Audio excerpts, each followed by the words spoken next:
สบายดีท่านผู้ชมมื้อนี้เฮาสิพาท่านผู้ชมมากินอึ่งเนาะอาหารประจำปีกินไม้ปีไว้มาทุกคนต้มอึ่งกับเขาอาหารประจำปีคักมาเด้อต้มอึ่งกันเด้อนี่ทุกคน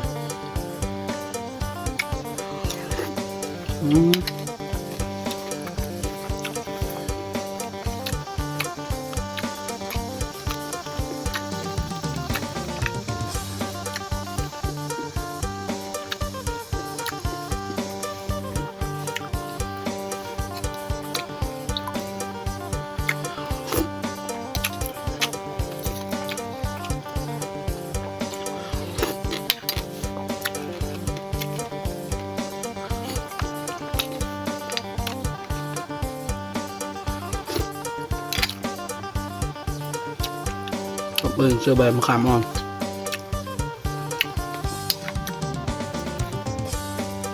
ไม่ไข่นี่ทุกคน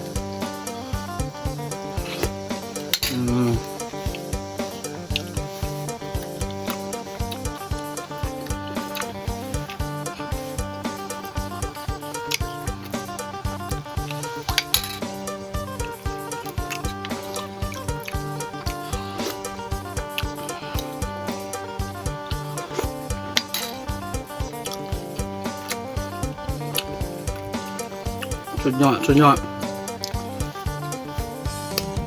ปีนี้หากก็ได้กินมันเป็นทางเขาแต่กลางก็ไม่ได้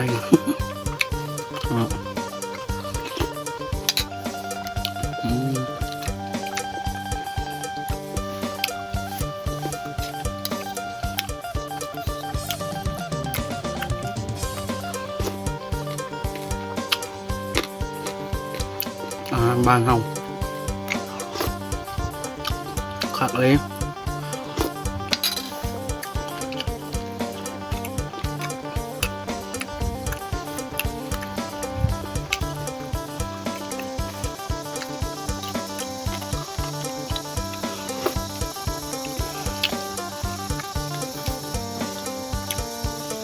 กินมาโตเลยทุกคน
สุดยอด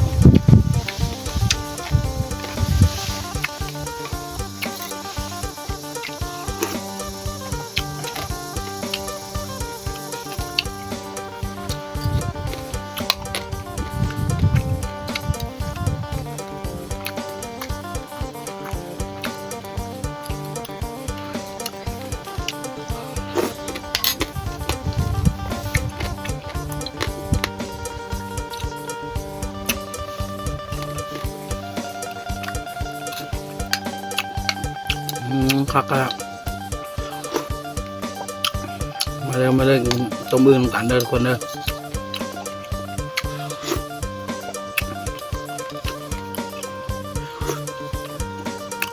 หมดโทยเลยครับนะสำหรับคลิปนี้ก็